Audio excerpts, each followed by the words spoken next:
You know, one of the big questions after the Trump verdict came down on Thursday was, how is this going to affect 2024? So I knew the guy to bring in, our poll guy, Cliff Young from Ipsos, up late with me tonight on the Final Five. Welcome back, man. Good to see you. It's great to be here. Okay, so as soon as the verdict comes down, how quickly do pollsters get on the ground and start getting the pulse of the people? Right away. Yeah. It's a lickety-split. Like, we put 2 polls in the field.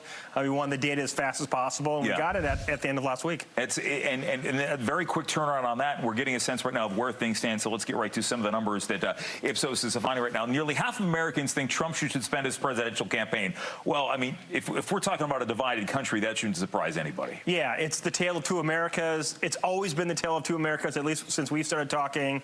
It's a divided America, and that's where we are. 50% of Americans basically say that the verdict in falsifying business records case was correct. And what we're going to find throughout all the polling is this division.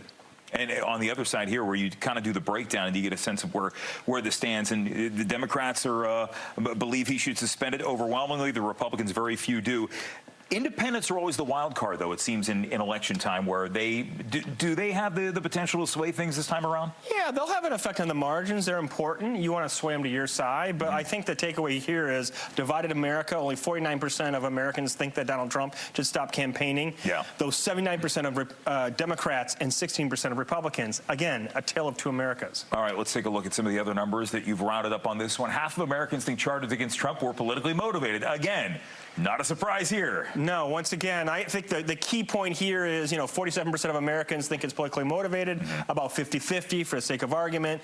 And then here, Republicans, 83% of Republicans believe that the verdict was politically motivated. That just sort of reinforces the polling we did before. It's a divided America. Republicans see it in general and the Trump trial specifically differently than Democrats. When you look at this here, so you have 17% combined on the Republican side, either don't believe it was politically motivated or don't know, versus 35% on the Democratic side there. So there is a bit of it's not an even mirror image of the 2 numbers there. No, the Republicans are much more, let's say, loyal to Trump and believe that they're going after him unfairly. You have less in a relative sense, less Democrats, but still 64% of Democrats don't think it's politically motivated. Right, so a big chunk. Let's move on right now and take a look at the next batch of numbers, the impact on perception of the criminal justice system. I think this is a conversation that everybody is having right now, not just in we're looking at it through the prism of this verdict here, but this is the big picture item here next to the election. Yeah, is the criminal justice system in the United States, the American criminal justice system, fair? And we're very, very divided on it. We see that, on the one hand, 47% of Democrats say, the trial and the verdict will positively impact the criminal justice system from a reputational standpoint. Only 5% of Republicans, indeed 60% of Republicans, look at that number, 60% of Republicans believe that the verdict will negatively impact the perception of the criminal justice system. Again, it's a tale of 2 Americas, a belief that the system is broken, and that's just reinforced by what happened. Yeah. All right. Moving on, and we'll take a look now at the favorable opinions of Donald Trump and Joe Biden. Unchanged. So here we go, going back to before the 2020 election. So it goes back and forth. Yeah, and nothing much has changed, right? I mean, this is basically flatlined. Trump's been sort of trailing a bit from a favorability standpoint, but right now, at this moment, at this time, it's basically a 50-50 matchup. They're basically even, tied. 32% of people have a favorable image of Joe Biden, 31% of Donald Trump. All right, let's take a look at the last batch of numbers here when it comes to the possible impact of the conviction on voting for Trump.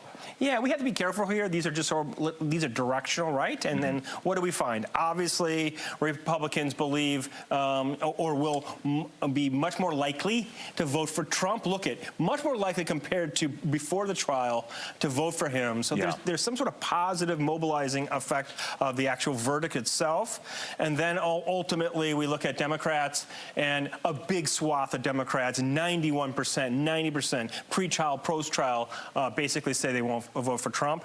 Again, directional, but really nothing much has changed. Yeah, it really, especially on the Democratic side, where it's like everybody sort of made up their minds at that point, whereas the Republicans, as you said, it did galvanize the support there. On the independent side, more or less the same? Yeah, I would say more or less the same. A little bit on won't vote for him. There was some sort of, let's say, slippage a bit from 21% to 28%.